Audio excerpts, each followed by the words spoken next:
illustration de son propre point de vue et pour son propre objectif. B. Le contexte de Paul. La doctrine de Paul sur la justification par la foi est née du conflit qu'il a eu au début de son ministère avec les chrétiens judaïsants qui inculquaient aux nouveaux convertis païens d'observer la loi de Moïse, en particulier la circoncision 1. Lorsque Paul attaque les œuvres comme méthode de salut, ces œuvres font référence aux œuvres de la loi que les judaïsants ont soulignées comme étant obligatoires pour le salut en Jésus-Christ. 2. Dans les écrits de Paul, nous pouvons noter qu'il utilise le mot œuvres en relation avec les œuvres de la loi et dans le contexte du légalisme souligné par les judaïsants gagner le salut en observant les rites de la loi de Moïse. Réponse de C. Santiago. Santiago ne mentionne à aucun moment la circoncision ou tout autre rituel mosaïque de l'anglais mosaïque ou moïsain. Lorsque Jacques mentionne les œuvres comme en 2,14, à quoi bon, mes frères, si quelqu'un dit qu'il a la foi mais n'a pas les œuvres, cette foi peut-elle le sauver? À quoi cela se réfère-t-il de? Il est nécessaire de lire le contexte pour voir à quoi Santiago fait référence. Lisons de 1, 27 à 2, 26. Que trouve-t-on là en rapport avec les œuvres à aider les orphelins et les veuves dans leur tribulation 1, 27b? Une attitude consistant à ne pas favoriser les riches par rapport aux pauvres, ou à ignorer les moins favorisés de la société 2, 1 à 6 et aimer son prochain comme soi-même 2, 8. D. La discrimination est aussi un péché que l'adultère, et la violation d'un seul commandement viole le reste du décalogue 2, 9. 11. Les œuvres dans Jacques consistent à couvrir ceux qui sont nus et à donner de la nourriture à ceux qui n'en ont pas 2, 16. N'est-ce pas ce que Jésus a dit? C'est toi qui me l'as fait voir. Matthieu 25, 44, 3. La justification d'Abraham par les œuvres, selon Jacques, n'était pas due à sa circoncision, mais parce qu'en croyant, il démontrait sa foi en obéissant. Il est saint, il est le roi. D. Ne pensons donc pas que nous devons adorer Dieu seulement lorsque nous en recevons un bénéfice, mais que nous devons l'adorer simplement parce qu'il en est digne, il est le roi. Culte ou révérence rendue à Dieu pour ses œuvres. PS 92.1 au 5 et pour ce qu'il est. PS 100.1 au 4. Elle s'exprime à travers la prière GN 12,8. Né 9, le sacrifice GN 8,20, l'offrande GN 4,3, 4 1 S 1, 3. DT 26,10 1 CHR 16,29. Louange 2 CHR 7, 3. PS 29, 1, 2, 86, 9, 138, 1, 2. Méditation PS 63, 5, 6. Peur PS 96, 9. Jeûne 9, 1, 3. LC 2,37. Fête et action de grâce 2 CR 30.21. 22. N'attendez pas qu'il soit trop tard. Devenez membre de la chaîne Today et bénéficiez de réconfort et de soutien dans les moments difficiles. Cliquez sur le lien dans la description de la vidéo. Mardi 9 avril 2024. Service page 2 DT 11.13. JOS 22.27. Le culte extérieur et cultuel doit naître d'une attitude intérieure. IS 29.13.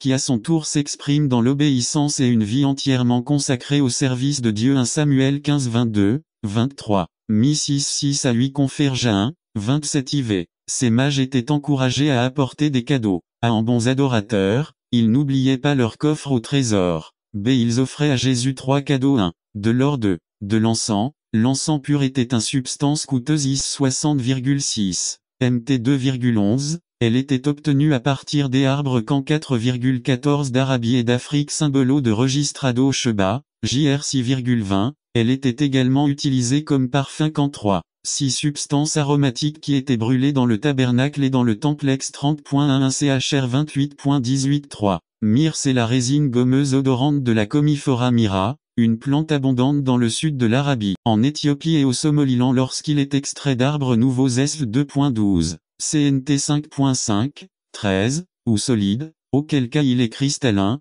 rouge, semi-transparent et fragile. Il était utilisé en parfumerie et en médecine et pour embaumer les cadavres. Hérodote, Histoire 286. C'était un ingrédient important de l'huile d'onction sacrée. Ex 30.23 FF. Il comptait parmi les cadeaux offerts à l'enfant Jésus. MT 2,11. Grâce à ses qualités somnifères, la myrrhe était mélangée aux boissons offertes aux torturés. Jésus refusa le vin de myrrhe. Mac 15,23. Conclusion. Le roi des Juifs a encouragé tout cela. Aujourd'hui, cela vous stimule pour que vous répondiez également en adoration. N'attendez pas qu'il soit trop tard. Devenez membre de la chaîne Today et bénéficiez de réconfort et de soutien dans les moments difficiles. Cliquez sur le lien dans la description de la vidéo. Mardi 9 et sur le lien dans la description de la vidéo mardi 9 avril 2024 page 4 Pourquoi servez-vous Christ? Résumé. Une analyse des raisons pour lesquelles nous devons servir le Seigneur par Félix Ramirez. Pourquoi servez-vous le Christ? Matthieu 21 à 16 3 Leçons sur la grâce de Dieu dans le service. Si l'autosatisfaction nous empêche d'apprécier le caractère de Dieu.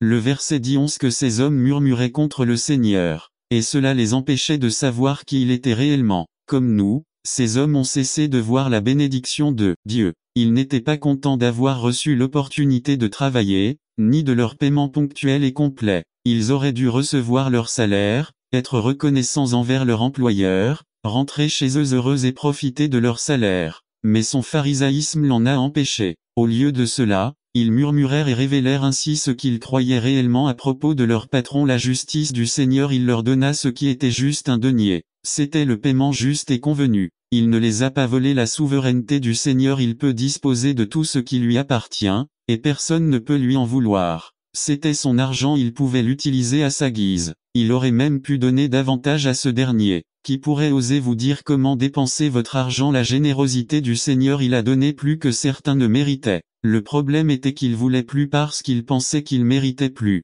Mais n'oublions pas que notre cœur nous trompe facilement sur la raison de servir et de vivre pour le Christ. Réfléchissez bien, qu'est-ce qui vous pousse réellement à vivre et à servir le Christ? Démontrez votre attachement à l'indifférence, à la paresse ou à l'irresponsabilité des autres. Il est curieux qu'il y ait ceux qui servent avec le courage de voir que les autres ne font rien. Ils en profitent même, parce qu'ils se sentent justes, supérieurs à ceux qui ne font rien, à ceux qui sont paresseux, à ceux qui n'aiment pas Dieu. Cela leur fait penser qu'ils ne sont pas si mauvais et que Dieu devrait les remarquer. Ils étaient assis comme ce pharisien qui priait à l'intérieur en disant: merci, Dieu, car je ne suis pas méprisable comme ce voleur et collecteur d'impôts corrompu. Oh, soyons honnêtes, nous voulons toujours échapper à la réalité de ce que nous sommes vraiment devant Dieu par nos moyens. La Bible dit que nous sommes tous des pécheurs et que nous méritons simplement la damnation éternelle. C'est pourquoi nous cherchons toujours un moyen de faire quelque chose qui nous fait croire que nous en sommes dignes, une récompense. Juste. Jésus réprimande l'attitude de service motivée par la récompense et non par l'amour. N'attendez pas qu'il soit trop tard. Devenez membre de la chaîne Today et bénéficiez de réconfort et de soutien dans les moments difficiles. Cliquez sur le lien dans la description de la vidéo mardi 9 avril 2024 page 1. Bien souvent,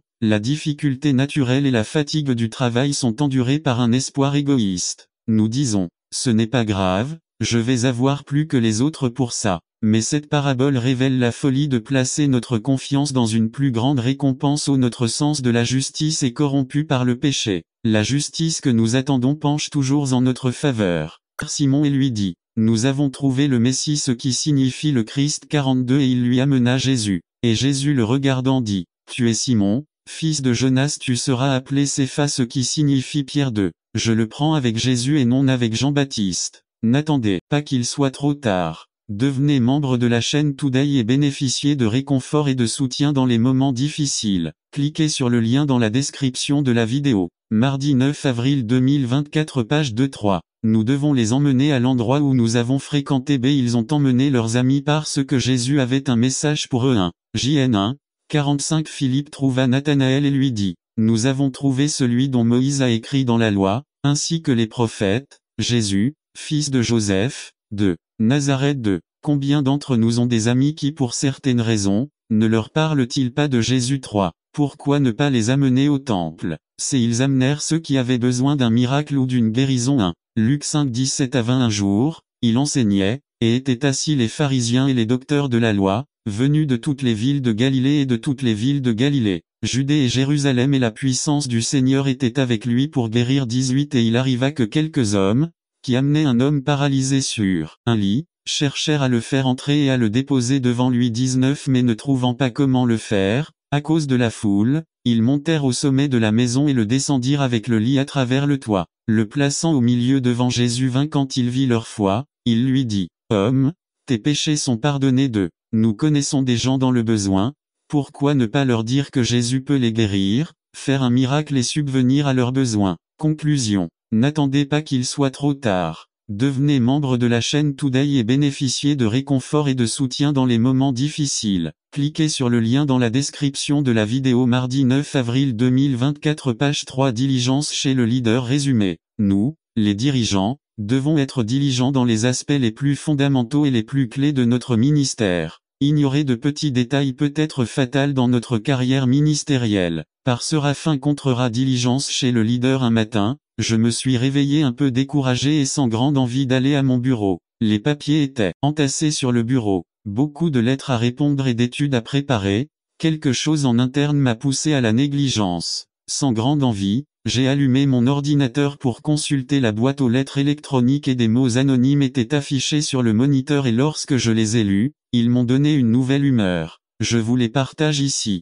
J'ai appris et décidé ainsi, après avoir si longtemps attendu, un jour comme les autres, j'ai décidé de réussir. J'ai décidé de ne pas attendre les opportunités, mais de les chercher moi-même. J'ai décidé de voir chaque problème tel qu'il, une chance de trouver une solution. J'ai décidé de voir chaque désert comme l'opportunité de trouver une oasis. J'ai décidé de voir chaque nuit comme un mystère à résoudre. J'ai décidé de voir chaque jour comme une nouvelle opportunité d'être heureux. Et quand il lui dit au revoir et continuant son chemin, je lui dis quelque chose dans son cœur, que ce lépreux qu'il voulait éviter n'était autre que le Seigneur Jésus-Christ lui-même. Quelles opportunités nous perdons et combien de bénédictions nous perdons. Dieu notre exemple. Romains 5, 8. Christ veut que nous vivons pour les besoins des autres. N'attendez pas qu'il soit trop tard. Devenez membre de la chaîne Today et bénéficiez de réconfort et de soutien dans les moments difficiles. Cliquez sur le lien dans la description de la vidéo. Mardi 9 avril 2024, page 2. À la Bible dit que le Christ est devenu pauvre par sa pauvreté, vous deviendrez riche. 2 Cor 8, 9. B. Philippiens 2, 3 à 4. Ne veillant pas aux siens, mais chacun aussi à celle des autres. Dieu veut que nous ayons de l'amour pour ceux qui sont dans le besoin. Luc 6, 38. Illustration. Le navire en presse d'Irlande coulait en haute mer et parmi les 130 officiers de l'armée du salut, ils se sont retrouvés face au dilemme qu'il n'y avait pas assez de flotteurs de sauvetage pour tout le monde à bord.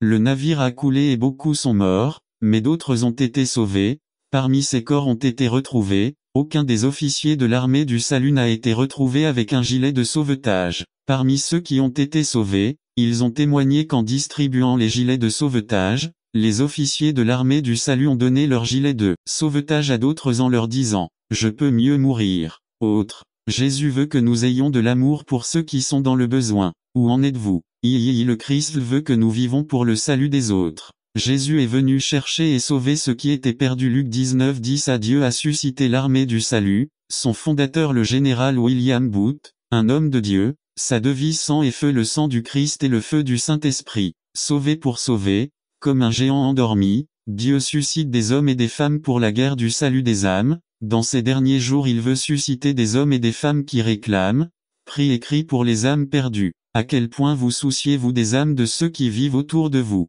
Des âmes qui iront en enfer si vous croyez en l'enfer parce que vous ne vous souciez pas des âmes pour lesquelles Christ est mort. B. Un navire en haute mer était en train de couler et il était nécessaire de réparer la coque du navire par où l'eau entrait. Des hommes sont descendus pour vérifier la coque de ce navire et ont constaté qu'il y avait un trou par où l'eau entrait. Ils ont dû agir rapidement. Le capitaine a demandé des volontaires pour aller réparer les dégâts. Après un long silence, le fils du capitaine a dit « Père, j'y vais ». Le père lui dit « Mon fils, c'est risqué, fais attention ». Le fils est descendu réparer la coque au fil du temps et n'est pas revenu, mais l'eau a cessé de pénétrer dans le bateau et tout le monde a commencé à se réjouir. Ils avaient été sauvés de couler au milieu de la mer. Mais comme le fils du capitaine ne revenait pas, il envoya des hommes le chercher. Lorsqu'ils arrivèrent à l'endroit où se trouvait cette porte, ils trouvèrent le corps du fils du capitaine, dans ce trou qui servait de bouchon pour que l'eau ne coule pas entrait plus. Ils ont également abandonné pour les autres.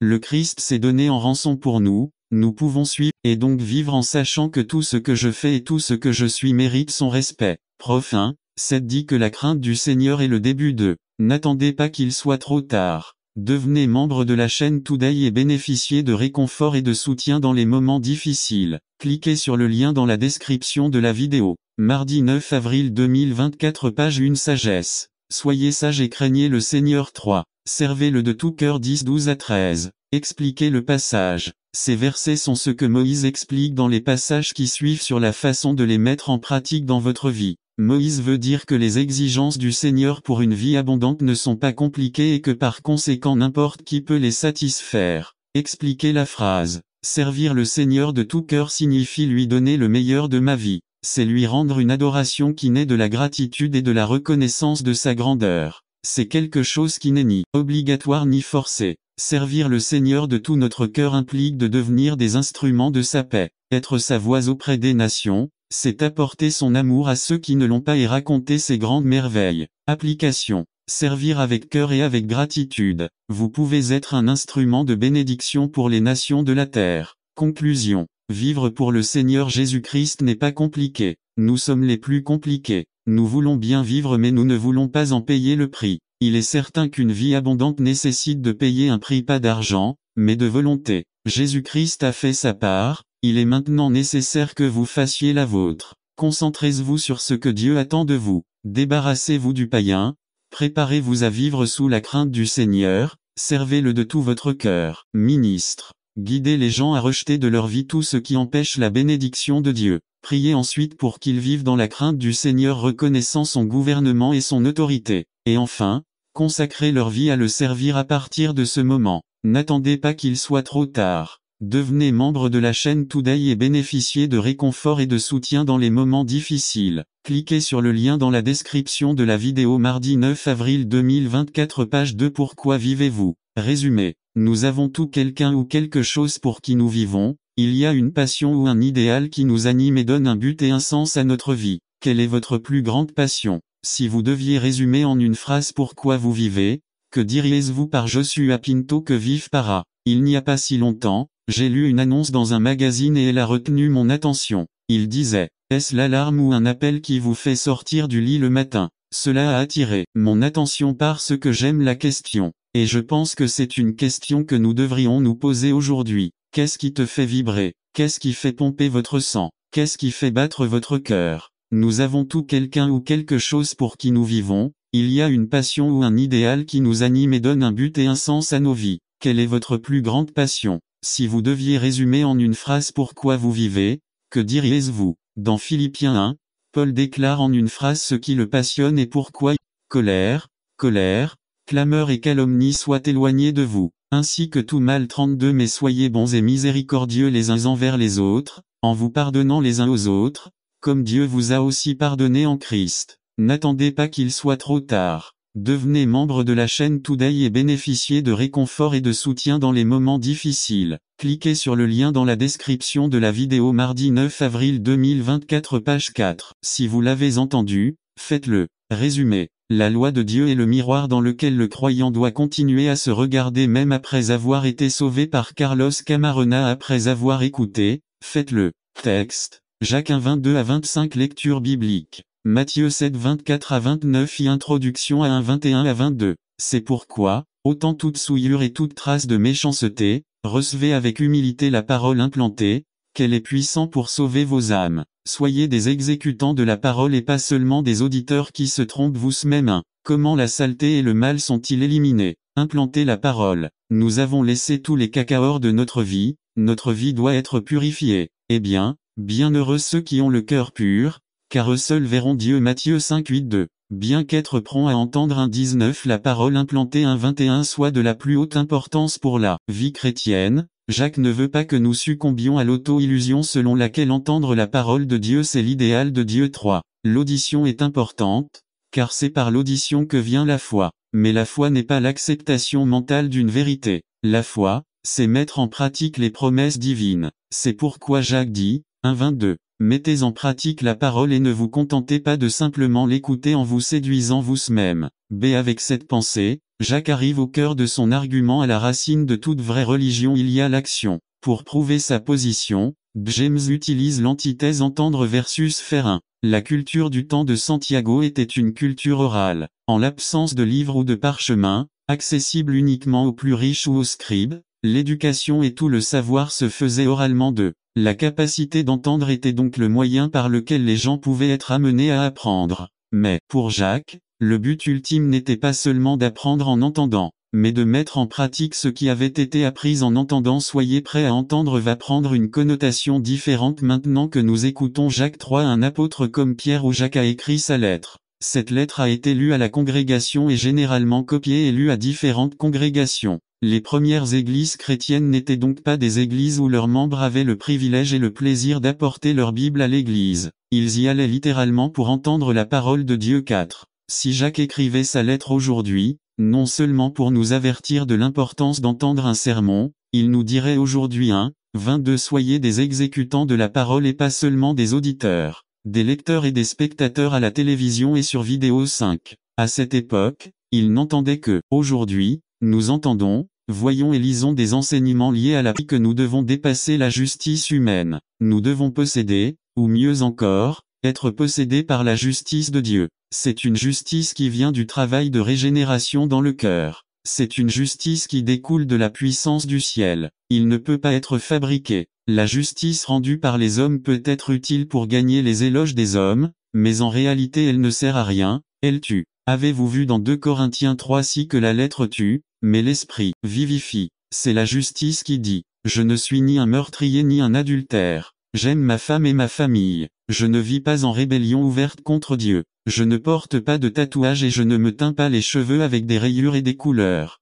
Je suis aussi un très bon voisin. Je vais à l'église tous les dimanches. Je ne blasphème pas et j'élève la voix seulement quand quelqu'un est en danger. Avez-vous remarqué quelque chose dans cette justice? C'est égoïste. Je fais ceci, je ne fais pas cela. Ce genre de justice tue. Notre justice doit dépasser cela. Notre justice doit aimer ses ennemis et Dieu de tout son cœur, de son âme et de son esprit. Vous devez chercher Dieu avec un cœur pur 24 heures sur 24, 7 jours sur 7. Mais vous direz, c'est impossible. Et c'est là le point. La justice superficielle est facile à obtenir. N'attendez pas qu'il soit trop tard. Devenez membre de la chaîne Today et bénéficiez de réconfort et de soutien dans les moments difficiles. Cliquez sur le lien dans la description de la vidéo. Mardi 9 avril 2024. Page 3 peut y accéder, ce qui nous amène au dernier point 3. La justice superficielle peut être mise de côté. C'est facile de s'habiller, mais la vraie justice est une œuvre surnaturelle de Dieu à l'intérieur de l'homme qui se reflète dans sa vie extérieure. La justice superficielle est humainement accessible, mais la vraie justice est impossible à l'homme. Cela ne peut pas être introduit mais doit sortir de l'intérieur par l'Esprit de Dieu. C'est quelque chose que Dieu fait au plus profond du cœur et qui est vécu extérieurement par conviction, même si les hommes ne regardent pas. Il existe même si le seul qui le voit est Dieu. Voici une question qui révélera quel genre de justice vous avez. Que faites-vous quand il n'y a personne d'autre avec vous? Si vous pouviez faire quelque chose sans vous faire prendre, que feriez-vous? Cela démontrera clairement le type de justice dont vous disposez. La vraie justice vous incitera à chercher Dieu et à l'aimer à chaque occasion, même si vous êtes totalement seul. Regardez encore notre texte Matthieu 5:20 car je vous le dis, si votre justice n'est pas plus grande que celle des scribes et des pharisiens, vous n'entrerez pas dans le royaume des cieux. Maintenant, en revanche, regardez le verset 16 Matthieu 5:16 que votre lumière brille devant les hommes, afin qu'ils voient vos bonnes œuvres et glorifient votre Père qui est dans les cieux. La vraie justice est dépendante de la gloire de Dieu. Lorsque notre lumière brille devant les hommes, ce n'est pas une lumière qui vient de nous mais est évidemment réfléchie par Dieu. Les gens ne rendent pas gloire à l'homme, mais à Dieu. Conclusion, c'est ainsi que nous devrions vivre nos vies et des provocations. Vous les regardez pour donner la récompense. Le malheureux se réfugie entre vos mains. Tu es l'aide des orphelins. Le désir des humbles auditeurs, ô accent circonflexe Jéhovah. Tu prépares leur cœur et tu tends l'oreille, pour juger l'orphelin et l'opprimé, afin que l'homme de la terre ne commette plus la violence. C'est pour différentes raisons, dans un coin sombre de notre cœur, les gens se sentent mal à l'aise avec les personnes dans le besoin. Nous percevons les pauvres, et en général ceux qui souffrent d'un besoin pressant, comme des personnes inconfortables, et le rejet des autres en raison de la condition extérieure est un élément supplémentaire que la personne dans le besoin doit endurer. C'est pourquoi il convient d'attirer notre attention sur le fait que Dieu n'a pas honte de se présenter devant ces gens et de se nommer leur Père et défenseur. Dès la vie très terrestre du Verbe fait chair nous confirme cette identification que Dieu fait avec ceux qui sont dans le besoin. Notre Seigneur est devenu pauvre étant riche. Il s'est humilié, s'est limité, s'est renié et a subi directement les difficultés sociales de son temps, puisque nous savons qu'il vivait au niveau inférieur d'une société agricole arriérée. Mais quelle pourrait être l'une des raisons pour lesquelles le Seigneur s'identifie aux nécessiteux? Eh bien, il se peut que puisque ces personnes ont de plus grands besoins, souffrent et ont très peu de ressources pour soulager leur situation, ces personnes représentent le groupe de personnes dans lequel il se glorifie grandement, puisque sa bonté devient plus clairement visible. Paul dit que la puissance de Dieu se manifeste surtout dans la faiblesse. Au milieu d'un monde matérialiste ou au mieux généreux pour la commodité, nous voyons Dieu prendre plaisir à déployer les richesses de sa grâce, en particulier envers ceux qui sont dans la plus grande misère et affliction. Et c'est ce que Dieu veut que nous fassions, l'imiter en étant généreux et en faisant preuve de compassion envers ceux qui sont dans le besoin. En faisant preuve de compassion envers un frère dans le besoin, nous imitons le Christ, nous l'imitons dans son amour vrai et réel pour ceux qui sont dans le besoin. Nous démontrons l'Évangile lui-même, car c'est exactement ce que Dieu a fait pour nous lorsque Christ est mort pour nous, pécheurs condamnés à la perdition éternelle. De servir ceux dans le besoin démontre une foi vivante qui se traduit en œuvre de justice. Examinons de plus près un détail important du passage. Comment le Seigneur a-t-il attribué une récompense éternelle ou un châtiment éternel aux personnes qui se tiennent devant lui pour être jugées? VR 35,36 42,43. Le texte nous dit que c'est parce qu'il avait réalisé les actions suivantes en faveur des personnes dans le besoin: nourrir les affamés, donner à boire à ceux qui ont soif, vêtir ceux qui sont nus, héberger l'étranger et visiter les prisonniers et les malades. Ce sont des actions concrètes,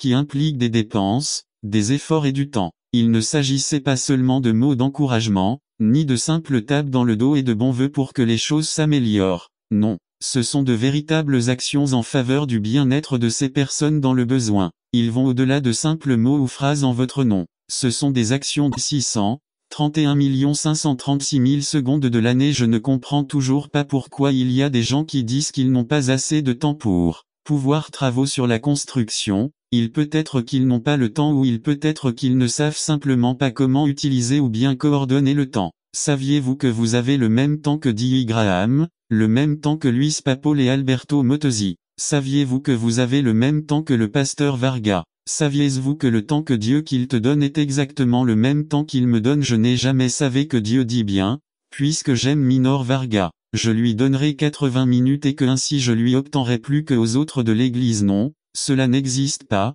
cela n'a aucun sens et donc l'argument ne peut pas être accepté. Frère Minor, ce qui se passe c'est que je n'ai pas autant de temps que toi. Tout dans cette vie moderne est travail, rendez-vous et engagement. Le trafic sur les routes, la longue attente à la clinique médicale, les démarches à la banque, les longues files d'attente au supermarché, sont des problèmes qui nous désespèrent et nous font perdre un temps précieux. Savez-vous quel est notre problème? Ce n'est pas le manque de temps, mais la façon dont nous l'utilisons. Le temps peut en réalité être utilisé comme Paul nous le dit dans Éphésiens, ou bien il peut être gaspillé. La vérité est que pour les êtres humains, le temps est irrécupérable, chaque heure perdue est perdue à jamais. C'est pourquoi la célèbre phrase "le temps, c'est de l'argent" et l'autre qui dit "les jours passent vite" sont une réalité. Et permettez-moi d'expliquer une autre de mes phrases qui ne rime pas, mais qui rime en réalité. Non seulement les jours passent, les années volent aussi. Par conséquent, faisons bon usage de notre temps dans le ministère et dans tous les domaines de notre vie. Jésus l'a fait. 4. Jésus a visité ses disciples. Saint Matthieu 8,14. 15-14. Jésus se rendit chez Pierre et vit sa belle-mère couchée dans son lit avec de la fièvre. 15. Puis il lui toucha la main et la fièvre la quitta. Elle se leva et car aujourd'hui je dois rester dans ta maison. 5. Quand Jésus arriva à cet endroit, levant les yeux, il le vit et lui dit: Zachée, dépêche-toi. Saint Luc 19, 5,66. Puis il descendit précipitamment et l'accueillit avec joie. Message à l'église de notre ami de Porto Rico: combien veulent que le pasteur, les dirigeants et les diacres viennent chez eux pour prendre un café dans le Posillo cassé. Toutes les personnes présentes ont levé la main, se sont levées et ont ensuite applaudi. Pour Dieu, la visite est de la plus haute importance. A. Il a visité Adam en Éden. B. Il a visité Moïse dans le buisson ardent. C. Il a visité les êtres humains à travers son Fils Jésus-Christ pour leur offrir le salut et la vie éternelle. N'attendez pas qu'il soit trop tard. Devenez membre de la chaîne Today et bénéficiez de réconfort et de soutien dans les moments difficiles. Cliquez sur le lien dans la description de la vidéo. Mar 9 avril 2024 page 5 Jésus s'est également consacré à visiter son peuple. A. Il a rendu visite à ses disciples. B. Il a rendu visite à ses disciples. C. Il a rendu visite à ce couple lors des noces de Cana Jean 2 1 à 11. D. La maison de Simon le lépreux Matthieu 26 6 à 13. E. Il a rendu visite à petit ami qui disait qu'il m'aimait et maintenant il ne m'aime plus. Pas avec une paire de chaussures de tennis dont on m'a dit qu'elles étaient authentiques. 3. Dans cette victoire, il n'y a ni tromperie ni tromperie. C'est une vraie Nike. Pasteur, mais parfois je me sens comme un perdant, vaincu. Parfois, je me sens perdu. Si tel est votre cas, écoutez les paroles suivantes de Jésus, Jean 7.